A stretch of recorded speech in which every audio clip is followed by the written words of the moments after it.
Peta dunia tidak sesederhana garis lurus di atas kertas. Setiap batas negara adalah hasil kompromi, perang, perjanjian, atau bahkan kesalahan manusia.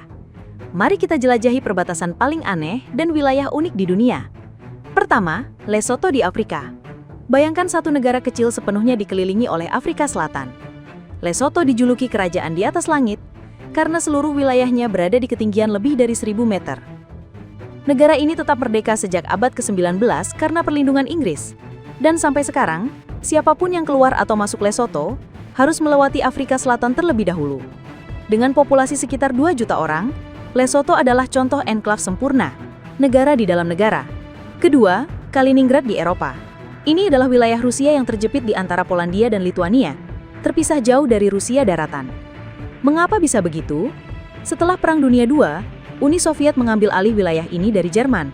Dan ketika Uni Soviet bubar, Kaliningrad tetap menjadi milik Rusia. Akibatnya, warganya harus melewati negara Uni Eropa jika ingin pergi ke Rusia daratan lewat jalur darat. Kaliningrad juga menjadi pangkalan militer strategis Rusia di Laut Baltik. Ketiga, Barla-Harteg di Balcia dan Belanda. Ini adalah salah satu perbatasan paling rumit di dunia. Bayangkan kota kecil yang penuh potongan wilayah Belgia di dalam Belanda, dan beberapa wilayah Belanda di dalam potongan Belgia. Ada rumah yang pintu depannya berada di Belgia, tetapi dapurnya di Belanda. Untuk memudahkan, batas negara ditandai di trotoar dengan cat putih. Jadi kamu bisa minum kopi di satu negara dan melangkah 2 meter ke negara lain. Keempat, Ceuta dan Melilla di Afrika Utara. Dua kota kecil ini adalah wilayah Spanyol meskipun letaknya di benua Afrika. Sejarah kolonial Spanyol membuat kedua kota ini tetap dikuasai Spanyol sampai sekarang. Dikelilingi Maroko, lengkap dengan pagar perbatasan tinggi untuk mencegah imigrasi ilegal. Kelima, San Marino di Italia. Negara mungil ini berdiri sejak abad pertengahan, bahkan sebelum Italia modern terbentuk. Dengan luas hanya sekitar 61 km persegi, San Marino sepenuhnya dikelilingi oleh Italia, tetapi tetap berdaulat dan memiliki pemerintahan sendiri. Fakta unik, San Marino mengklaim bahwa sebagai republik tertua di dunia yang masih ada hingga saat ini. Keenam, Vatikan di tengah Roma. Negara terkecil di dunia ini luasnya hanya sekitar 0,49 km persegi. Lebih kecil dari taman kota di beberapa negara. Namun, Vatikan adalah pusat gereja Katolik sedunia dan rumah paus. Meski kecil, Vatikan memiliki paspor, kantor pos, dan bahkan tentara sendiri. Garda Swiss yang terkenal dengan seragam berwarna cerah. Ketujuh, Alaska di Amerika Utara. Ini adalah eksklave raksasa milik Amerika Serikat yang terpisah dari negara induknya oleh Kanada. Untuk terbang dari kota di AS ke Alaska, pesawat sering melewati wilayah udara Kanada. Wilayah ini dibeli dari Rusia pada tahun 1867 dengan harga hanya 7,2 juta dolar.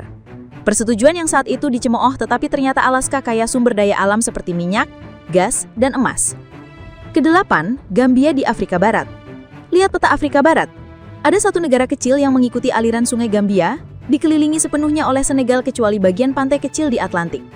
Ini adalah warisan kolonial Inggris dan Prancis yang membagi wilayah tanpa mempertimbangkan batas etnis dan geografi alami. Kesembilan, Mount Athos di Yunani. Ini bukan negara, tetapi wilayah semi-otonom. Mount Athos adalah semenanjung yang dihuni oleh biara-biara ortodoks. Yang unik, hanya pria yang diizinkan masuk ke wilayah ini, dan mereka memeriksa paspor semua pengunjung. Kesepuluh, Bir Tawil di perbatasan Mesir dan Sudan. Ini adalah sepetak tanah gurun yang tidak diklaim oleh kedua negara. Mesir dan Sudan berselisih tentang perbatasan, tetapi tidak ada yang mau Bir Tawil, karena tidak punya sumber daya apapun. Akibatnya, Bir Tawil menjadi satu-satunya tanah tak pertuan di daratan yang bisa dikunjungi siapa saja. Dunia penuh dengan batas aneh, dari enklave kecil di tengah kota, sampai wilayah raksasa yang terpisah dari negara induknya. Setiap garis di peta menceritakan kisah sejarah, politik, dan budaya yang kompleks.